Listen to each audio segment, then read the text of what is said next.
In this video, I'm going to walk you through some of the basic points on how to use this database of regional banks, private equity firms, and hedge funds. And I'm just going to go through a couple examples of different entries on here, explain how we actually found this information, and how you should use it in your networking efforts most efficiently. So the first thing to point out here is that we got all this information from online sources, primarily Capital IQ, which is an expensive subscription service that most financial institutions, most investment banks have access to. So with that in mind, the number one thing to remember with this list is that you can use it as a starting point. You can use it as the basis for your research and some of your initial outreach efforts, especially if you're cold calling firms and you're in that mindset. But keep in mind that you do not want to use this blindly. So in other words, you do not want to just go to one of these entries and then just start calling them or start contacting them, go to the website, start emailing people if you've done no additional research and you haven't looked into it yourself. I would say at the bare minimum, what you want to do is after you've gathered a list of companies that you might be interested in, companies that might be in your area, go to the websites. If they're listed here, you can see that for some of these, they're actually so small that they don't even have websites listed. But for the ones that do have websites, go to them. The ones that don't have websites, just do a Google search for them, see what you can find on the web, and try to figure out a little more information before you actually get around to cold calling them. Again, since this is all from online sources, Capital IQ for the most part, it's not 100% perfect. Now, we've done runs that should be fairly recent, fairly up to date, but companies always change. Companies sometimes get acquired, sometimes companies' contact information changes, and there's really no way to get everything 100% perfect all the time here because it's just impossible to get all that information updated all the time. But nevertheless, you can definitely use this as a guide and use it as a way to start some of your research and to start some of your networking efforts.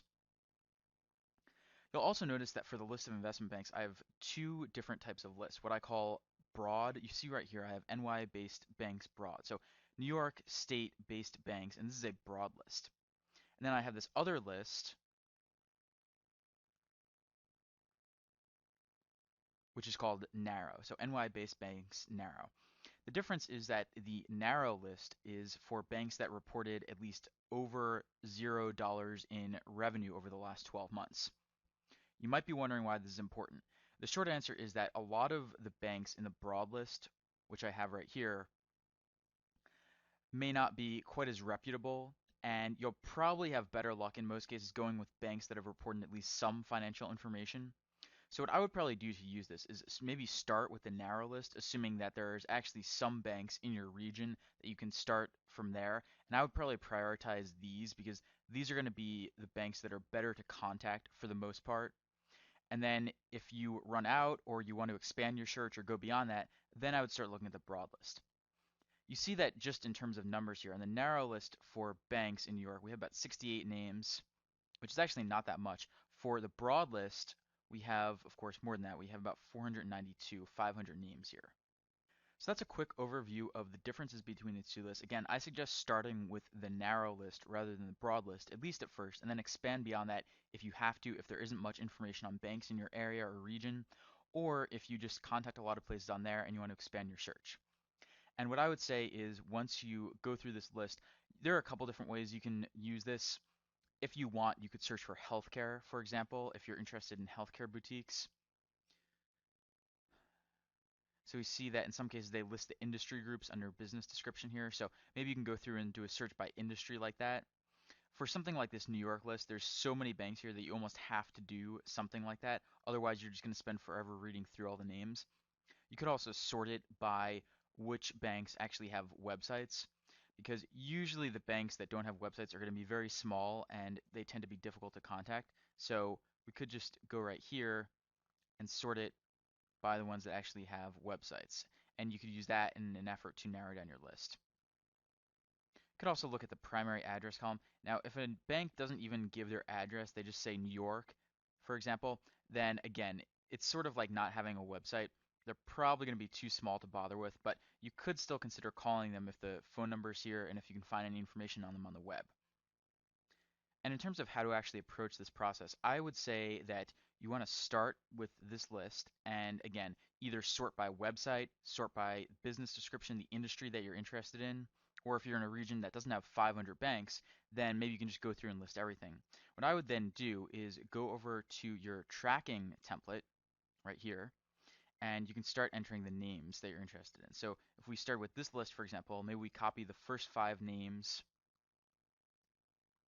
right here, and then we could go in and copy in the phone numbers if we want. If we can get the email addresses, we can copy them here. What I would do is maybe set a target of contacting maybe 10 or 15 different banks each week, maybe more or less than that, depending on how many are in your area and at what stage of the networking process you're in. But maybe start out with a goal of 5, 10, 15 banks each week. So maybe 1, 2, or 3 calls per day.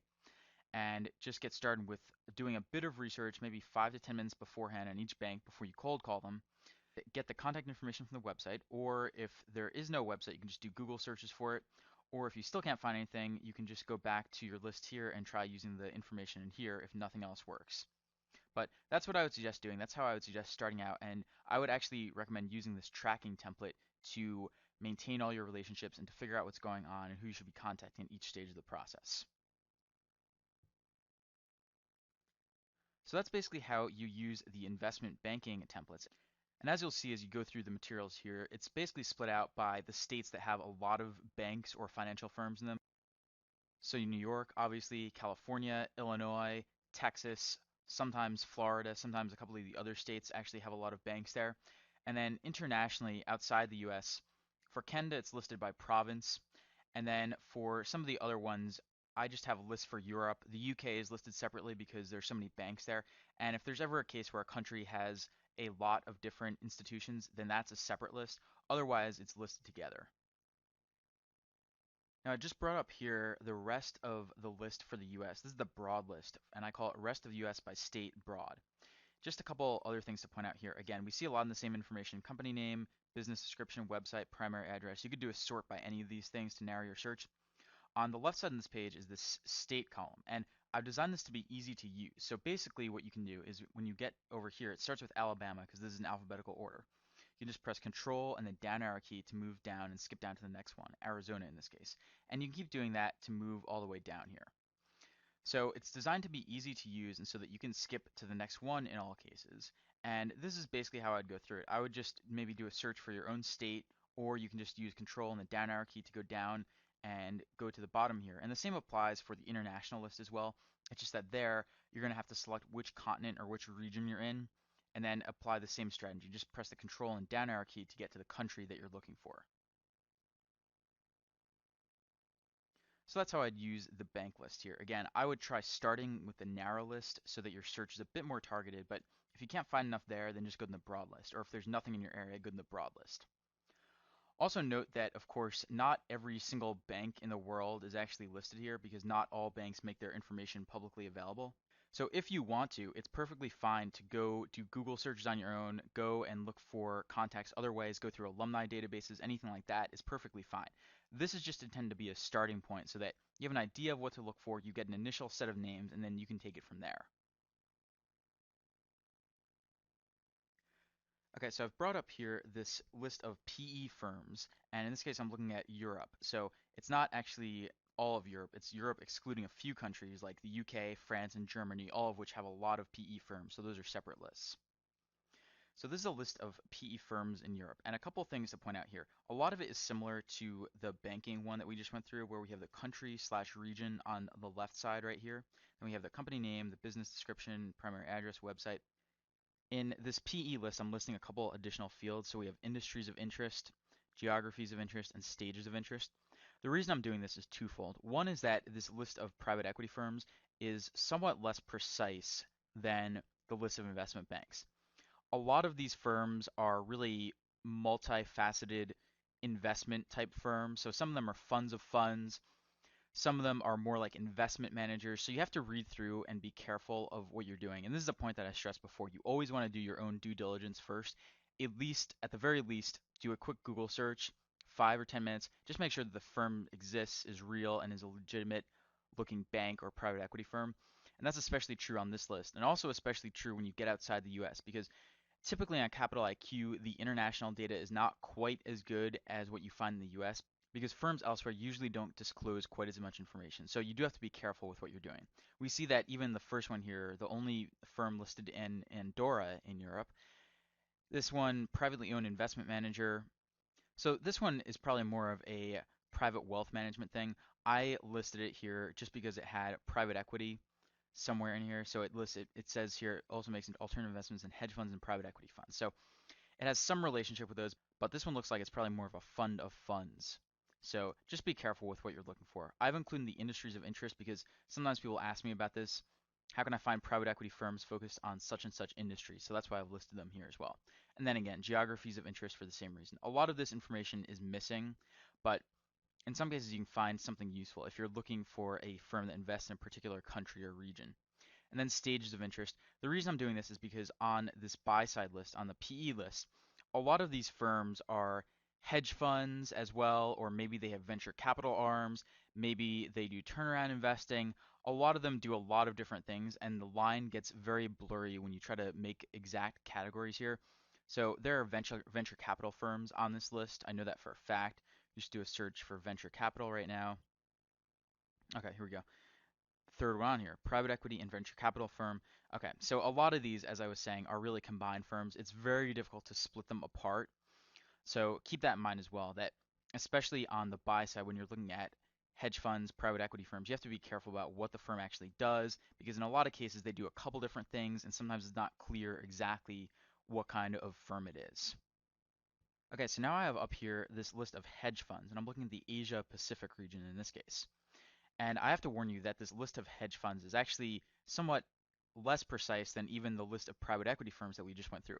The reason is very simple. Hedge funds are very secretive, and if you look through this, there's going to be hardly any information in a lot of cases. You can look online, but if you look at the website of a typical hedge fund, there's really not much there. So I've included this for your reference. However, I anticipate that this list will probably be less useful than the list of private equity firms and the list of boutique investment banks. What I would say here is again, the same applies. Go to the country that you're in, the region of interest, whatever you're interested in, and see what's listed here. See if they give a phone number or website or anything. If not, maybe you can just use the name and ask around and see what you can find on it. But again, keep in mind that there's almost nothing listed in a lot of these cases. You can see just scrolling through this, pretty much all these are blank. And again, that's just because hedge funds are so secretive. So I would use this to get ideas for names that you can do further research on. If they have a phone number here, great. You can use it and call up the place, see if they're hiring anyone, see if you can get some kind of unpaid internship. But keep in mind that it is less precise than the other list that we looked at. And sometimes this isn't labeled quite correctly. Usually hedge fund sponsor means basically the same thing as hedge fund, but it's not 100% correct. So keep that in mind. In some cases, again, these are going to be funds of funds that you're looking at here. So just be cautious when using this and use it to get names, use it to get phone numbers, but do your own homework as well. See what you can find. And again, with hedge funds, to be honest, you're often much better served by going to headhunters because they're the ones in the know. They know who's doing what and who's looking for whom. But you can use this as a starting point. And I've seen people cold call funds and actually get internships and such. So it does work, but you have to be careful and use precaution when going through this list. In terms of actually using it with your networking tracking sheet, I would do the same thing. I would just go here and list the company names, contact information, and phone numbers, and then just go through, set a goal of contacting maybe 10 or 15 firms each week, see what happens, follow up appropriately. So you can use it pretty much in conjunction with this relationship tracking sheet here. So that's a quick overview of how you use these lists of boutique investment banks and private equity firms and hedge funds. You'll notice also that the private equity firms and hedge funds do not have broad and narrow lists, and that's because reporting revenue for these types of companies doesn't really make any sense because they're investors. They don't really earn revenue directly. It's only when they sell an investment or they raise capital that they're actually earning money. So I haven't even bothered with broad or narrow lists for these, but for the investment banks, you should be thinking about that and start out with the narrow list, move on to the broad list if necessary. But that's a quick overview of how you actually use these lists. Hopefully you have a better idea of what to do now. And again, use these as a starting point, use these as a basis for your own research, but be careful of using them blindly because it can often backfire if you don't know what you're doing. Again, the information is as good as you can get online, but do your own homework first and use this as a starting point for your research before you actually get going with cold calling and contacting these places.